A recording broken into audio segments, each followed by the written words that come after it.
Hi, friends. My name is Trish Roberts. You're watching Faint Signals from Vega. So I hope you caught my live stream last night. I actually did two live streams. One was on Real Progressive's page, and that's at Real Progressive on Facebook. And the other one was here, and it was on the same type of subject, but it was a different live stream. So I hope that you will check that out. And because it's a very important issue, veganism. And today I wanted to talk about the Poor People's Campaign. And I don't know if you're familiar with the Black Agenda report. I might take this coat off. It's a bit hot now. The Black Agenda report is a really excellent blog, and it has Ajama Baraka and Bruce Dixon and Margaret Kimberley and a number of people like that. And they do an excellent analysis of politics and militarism. Let me see. I might be able to find out there. They have a spiel about themselves. I can't actually see it right now. But anyway, you can find it at blackagendareport.com. And I wanted to share with you. I haven't been able to. I haven't asked Bruce Dixon if it's okay if I share his essay, but I wanted to bring attention to this. I wanted to bring attention to this particular blog, and also they have a podcast as well. So if you're not familiar with it, I think please go and check it out. And you can, they everything they release is just so interesting and such a gem. And it focuses on white supremacy and white imperialism, and that's something that needs to be addressed today. And so anyway, I wanted to share this with you if I could. It's called Barber's Sermon on Militarism Reveals Philosophical and Political Limitations of the Poor People's Campaign. So the Poor People's Campaign coming out against militarism is a good thing, but they are limited by a political analysis which ignore class and class society. Reverend Barker's, hang on a sec. The 70-minute lecture on militarism by the Reverend William Barber, co-chair of the Poor People's Campaign earlier this month, is no small thing, both for who was talking and for what was said. The best version, and he's got a 2-hour, 20-minute version on Facebook, and they couldn't post it in their particular blog here. There's also a YouTube version. So I'm going to leave a link to this article by Bruce Dixon. Excuse me, I've got a very itchy nose for some reason.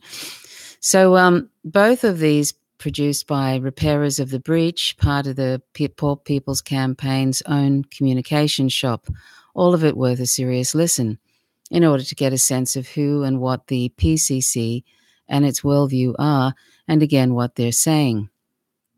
The organizational forces mustered behind Reverend Dr.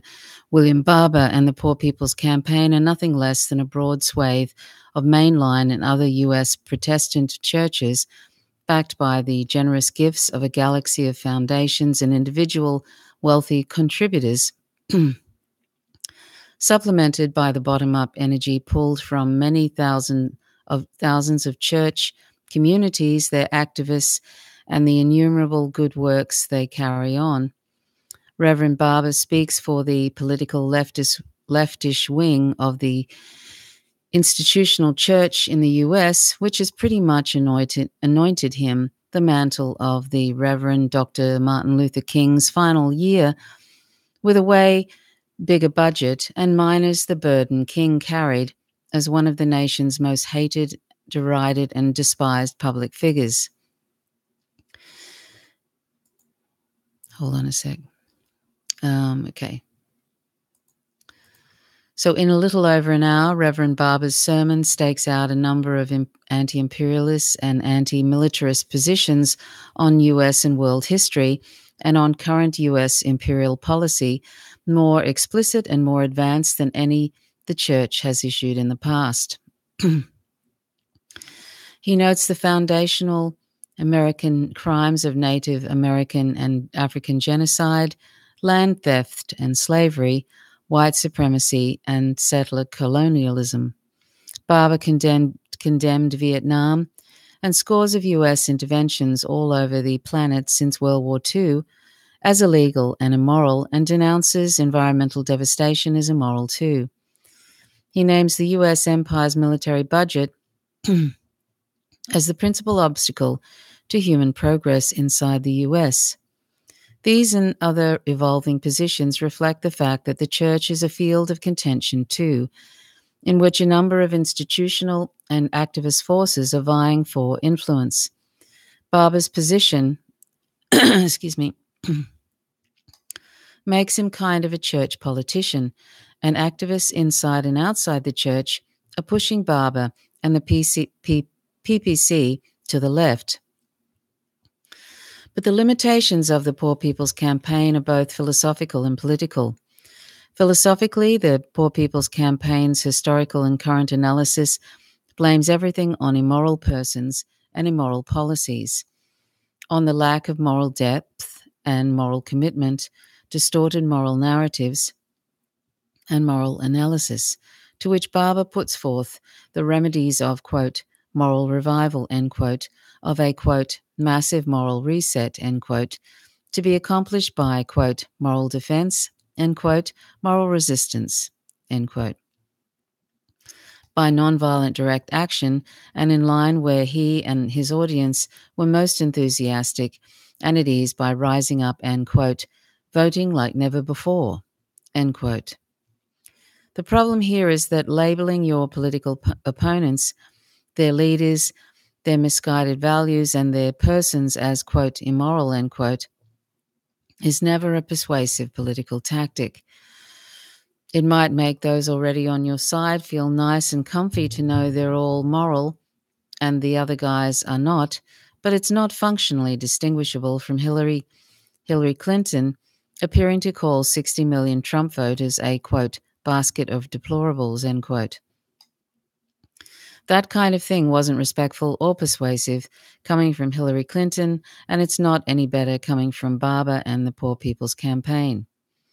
The Poor People's Campaign's philosophical limitation becomes a political limitation because it excuses them and leftists who follow their lead from helping craft political messages and strategies that might break the hold of Trump and the right upon tens of millions of Americans by somehow appealing to their class interest. The, quote, immorality is the root of empire, war, economic justice, environmental devastation, and poverty, end quote, construct is at the very core of their political analysis, and it's the nexus around which all their remedies revolve. Without a transcript, I'd guess Barber's 70-minute oration on militarism used the word, quote, moral, end quote, a couple of hundred times to explain the past and present. The words he never uses are capitalism, socialism, class, or working class, not even once. How can we explain, let alone solve, economic injustice, environmental destruction, white supremacy, and the rest without these concepts is a mystery that makes Barber's and the PPC's actual politics of change more than a little cloudy. The lack of any political endgame for the Poor People's Campaign beyond the call to, quote, vote like never before, end quote, is telling. There's an existing hegemonic structure of thought and belief, of received societal, quote, wisdom, end quote, and common sense that takes over when you stop being politically specific about political outcomes, a force that bends them back into familiar channels with familiar results. This kind of political cloudiness is characteristic of a particular school of social change through, quote, nonviolent direct action, end quote, associated with Gene Sharp, a curious apostle of nonviolence whose entire career, publications, and training apparatus were bankrolled by the US national security state. Policy-wise, there are places where Barber, the PPC, and the institutional church are unwilling to tread. Barber and company seem barely able to recognize domestic or international crimes when these are perpetrated by Democrats. It was Obama, not Bush or Trump, that started giving training, material support, ammo, and logistics to every single army on the African continent except Libya, Somalia, and Zimbabwe. Barber's call for a, quote, just two-state solution, end quote, is utterly oblivious of the impossibility of anybody peacefully coexisting with or creating such a thing out of the nuclear-armed apartheid ethnocracy that is today's Israel. Barber's sermon condemns drone warfares, murder of innocents, without noting that Barack Obama originated the policy. Reverend Barber denounces the hateful and immoral border wall without noting that 70% of it was built under Obama, who voted for it as a U.S. Senator, leaving less than 30% to be completed by Trump. All these are places where rank-and-file activists inside and outside the precincts of the church-led movement must continue to press Barber, the PPC, and the institutional church. The PPC has other built-in political limitations as well. While legally and nominally a nonpartisan endeavor, its imperatives, its organizational history, and political ties are firmly to the Democratic Party. Reverend Barber comes out of a tradition of political preachers through the NAACP, which is firmly tied by blood, business, social, and funding and legal networks to the Democratic Party. Reverend Barber was a featured speaker at the 2016 Democratic Convention. For all of Barber's career and in his previous outfit, Moral Monday, Barber was known for deploying his guns of moral outrage exclusively against Republicans. That's a big problem when austerity, empire, and militarism are bipartisan projects of both ruling class parties. And of course, Reverend Barber doesn't touch his party's craven obsession to blame Russian meddling, Russian influence, and Russian perfidy of all kinds for the Democrats' loss in 2016, and maybe for their next losses too. Finally, despite pretensions to nonpartisanship, Reverend Barber and friends historically tend not to play well with leftists outside the Democratic Party. While Barber and the forces allied with him are invariably grateful when leftists pad their crowds at events, forces left of the Democratic Party are never, never, never allowed mic time at any events. It's the rule and it's the way.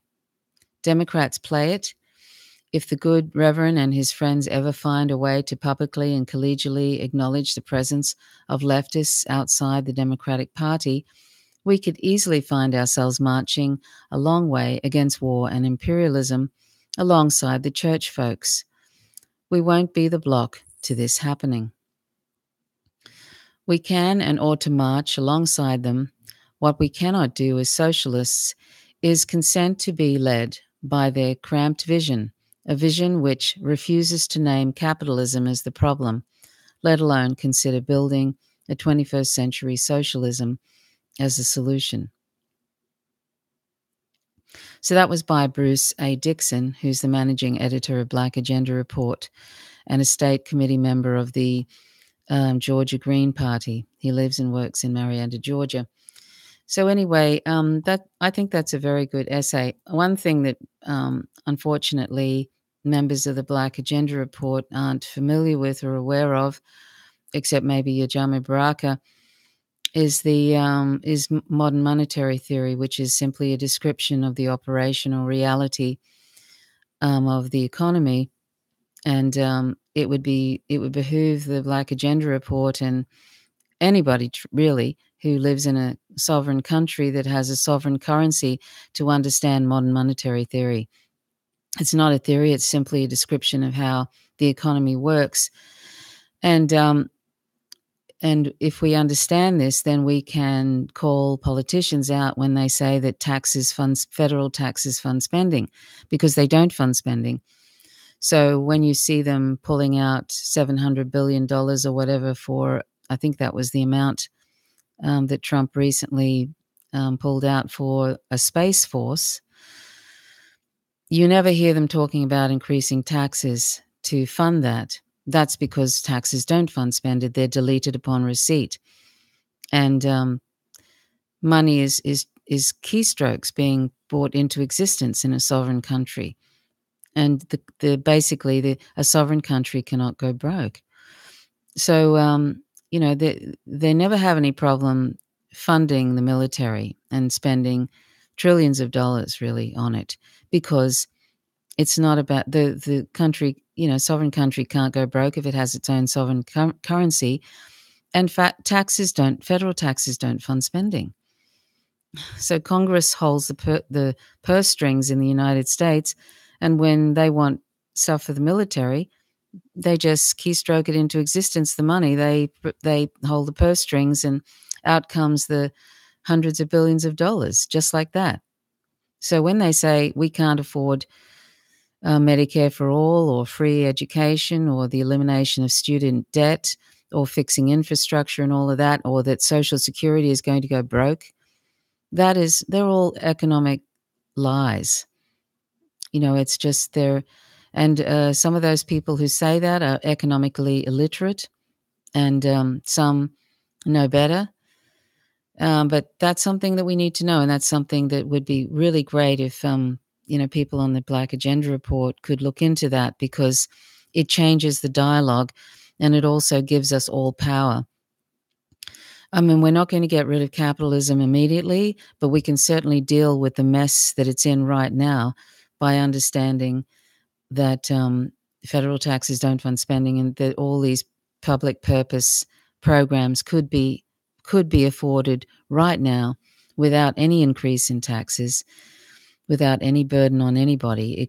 They could all be done right now. And that's really important information. So I invite you to look at MMT.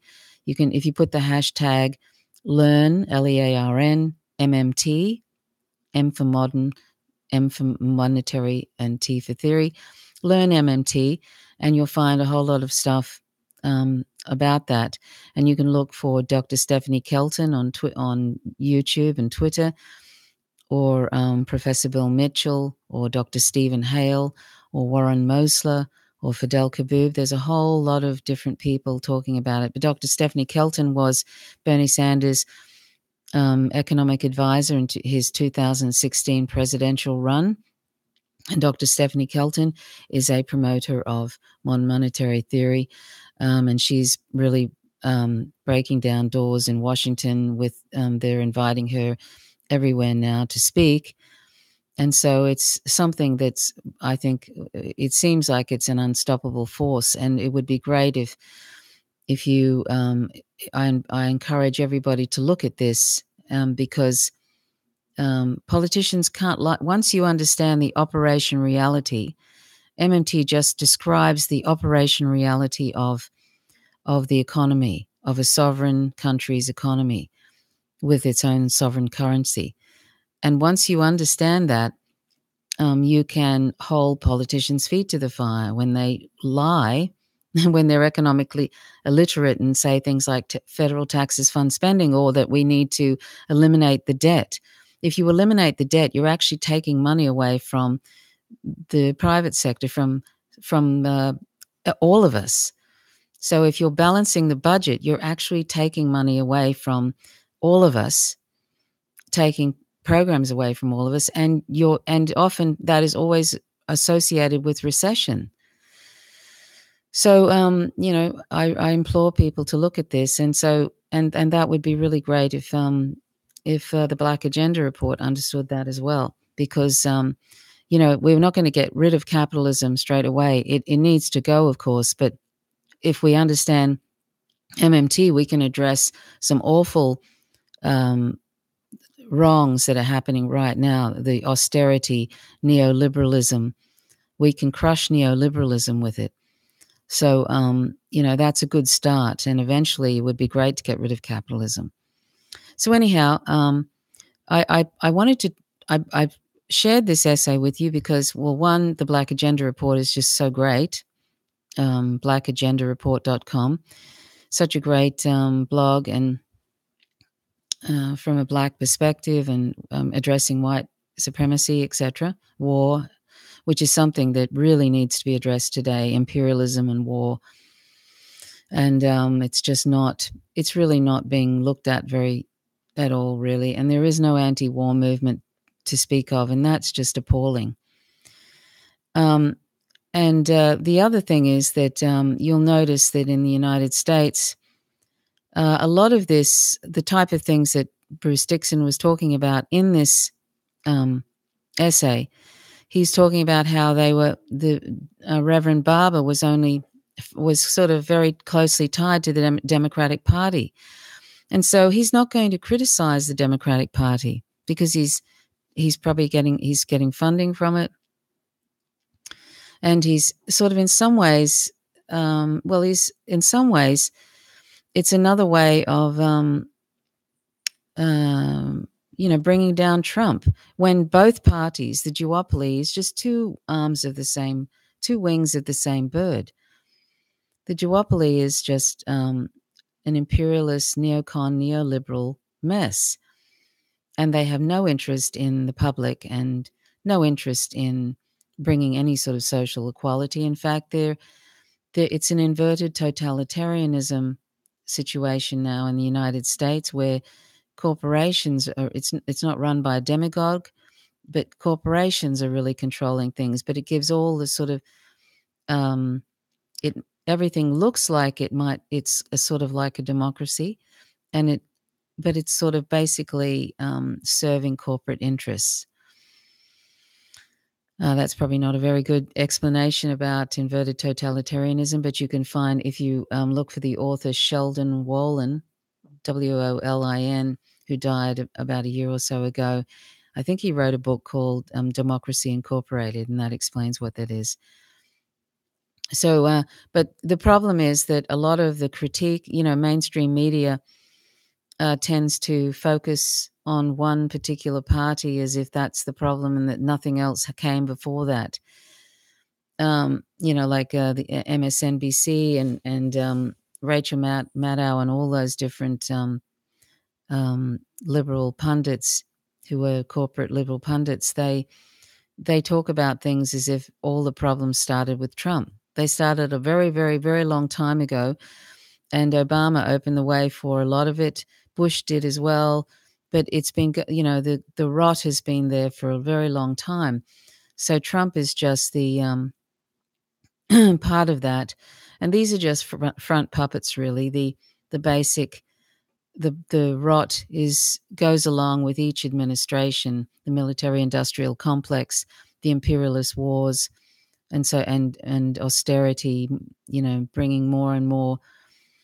Taking away civil rights. The NDAA, the National Defense Authorization Act, is a frightening act, which U.S. citizens can just be arrested and put away and without counsel, and they can even be assassinated, basically. And it's all legal. The National Authorization Defense Act, it's done away with habeas corpus, and and the military, basically they've militarized the police. Yeah, it's a mess. Anyway, but the media, a lot of the liberal media, clap their hands when Donald Trump suggests going to war with anybody or a war aggression, whatever. They're really excited about that. But they, they all present the news as if Trump is the problem, when it's just the whole establishment. No matter who's in power, no matter who in the duopoly is in power, it's just an ongoing thing. That's why I don't really talk about Trump, even though he's incredibly problematic. But he's just enacting a lot of expanding a lot of the laws that Obama expanded for him. You know, they're really, in many ways, these two parties are just in cahoots with one another. You know, they play the good cop, bad cop thing. It's the same here in Australia. The Labor Party and the Liberal Party, the LNP, the coalition, they're the two major parties. We have some other parties too. It's not as bad as the United States with their lack of, they keep out anybody from debates and they keep them out of the voting as well. Here, it's fortunately at this point, it's not as far gone as that, and I hope it never is. And we also have paper ballots and relatively transparent elections, which the United States does not. But here the parties, the major parties, are sort of when the so-called right-wing Conservative Party gets in and enacts all these awful bills that take more and more away from the disenfranchised and minority groups, etc. When they do that, it's rare after when the Labor Party gets in and is in control of government that they reverse much of that. In fact, when the Australian Labor Party got in after the CIA overthrew the Democratic Socialist Prime Minister in 1975, Gough Whitlam, they actually enacted all sorts of neoliberal policies. So anyway, those two parties are becoming the Australian Labor Party, the federal Australian Labor Party, and the LNP are very similar, and they'll probably, the ALP is moving more and more to the right. And the Green Party might even go that way too. They're all trying to just get elected. And they think that moving to the right is something that, and being in the middle somewhere is going to get them more votes. But what it does is make them indistinguishable from one another, from the other party. And it actually eventually kind of does that party in. But, and it's also not about the people, it's about them. But in the United States, there's this constant, the media tends to just criticize Trump as if he's the problem. And it makes for great, ratings for shows. I mean, seriously, it's like, it's such low-hanging fruit. I mean, because everything he does he's just all over the place, like a dog's breakfast, as you might say. It's easy to criticize Trump. I mean, but, we need to look at things in perspective and see that Obama did some horrific things. He expanded 2 wars to 7, and he deported 2 million immigrants. He deported them. And he broke up families. He didn't put children in detention camps by themselves like Trump did, but they could have gone there. But I mean, he did terrible things through the immigration, that ICE. He did terrible things. There's all sorts of things. He was droning people. He had an Assassination Tuesday where he would pick who he was going to drone and kill in countries in the Middle East. All sorts of awful things. So, we have to stop sort of looking, and a lot of those comedians like The Daily Show, before I woke up to what was going on over there, I used to think The Daily Show with Jon Stewart was really kind of cutting edge, which is really sad because he never really criticized the Democratic Party. He was always going on and on about the Republicans, and that's like so easy. And that went on right to the end, and they almost laid out the red carpet when Obama came on a couple of times. And Obama was doing all these awful things, and that's what it's like. It's like there in the United States. Even the comedians are just, they're no Bill Hicks or, I've forgotten the other fellow.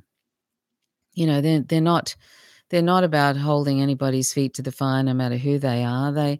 These comedians are just Democratic shills, really, party shills. And so is most of the media there. I mean, they're all as bad as one another, the mainstream media. That's why we need to find independent news and look and be critical of it.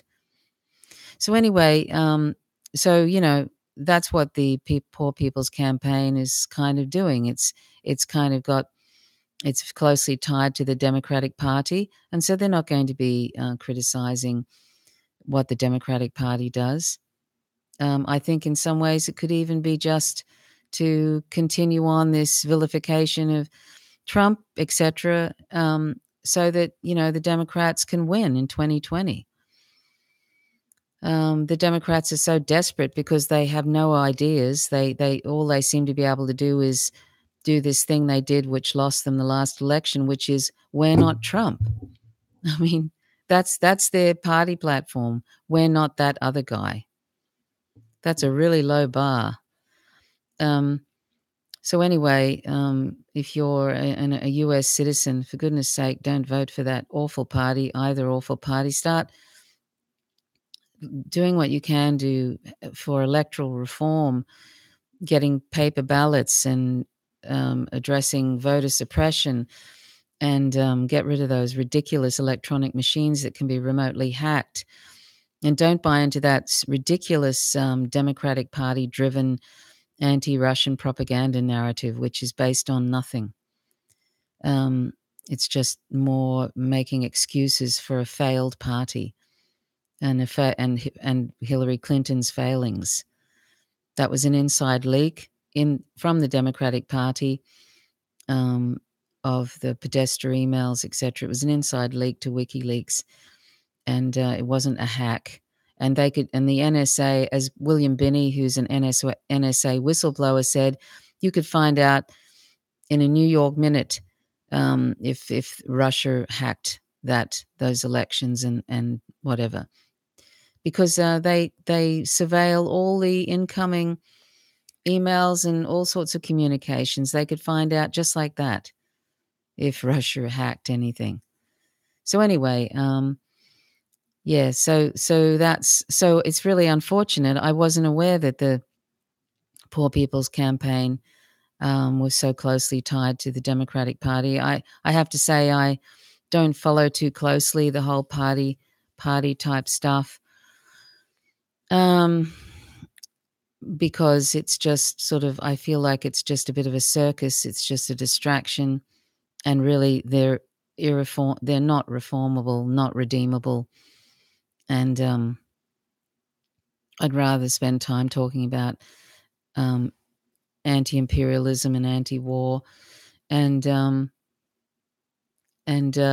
sort of every so often sharing really good essays and having my little say about them. I'm not a journalist. I don't profess to be an expert at anything, but I started doing these live streams because I wanted to help independent journalists sort of help in my own little way, disseminate their information, because if we're not disseminating information from independent journalists and sites like the Black Agenda Report, well, then they're just putting out excuse me, they're just putting out information, and it's probably getting suffocated by algorithms and by Google and YouTube and all sorts of things, because they're left and they're different to the mainstream narrative. And so if we don't try and disseminate this information ourselves, then it's probably not going to get out there very much. So that's one of the reasons I started doing live streams and vlogs, and every so often I talk about these some essays and stuff, is because it's just I just feel it's something it's an imperative. We all have to do it, because there's so much propaganda now. We're drowning in propaganda. And also, of course, one of my most important topics is veganism, and that's something that needs to get much more light than it is. It's growing as a movement, as a nonviolent grassroots movement, and but it needs to catch on, because it's so important. The ethical position of rejecting using animals for food, clothing, entertainment, and other reasons. Okay, so that's really all I wanted to talk about. So I will leave a link to that essay, and I hope that you'll check out and subscribe to blackagendareport.com. because it's got wonderful essays. I mean, I don't even have time to read all of it. They're just constant, and they have a great podcast on there as well every week. Okay, so thanks very much for watching. I hope to do another one soon. I'm going to, as I mentioned yesterday, I'm going to be doing more live streams about veganism and more specific parts about veganism, like frequently asked questions, just short little videos. Now that I've got a better setup on YouTube than I had. And so I hope that you'll join me for that. And please subscribe to this YouTube channel. You can click the notifications button, which is that little bell, and then you'll receive the updates. And if I go live, so it's important to click that little bell when you subscribe as well. Okay, thanks so much for watching. My name's Trish Roberts. You're watching Faint Signals from Vega. Till next time, bye for now.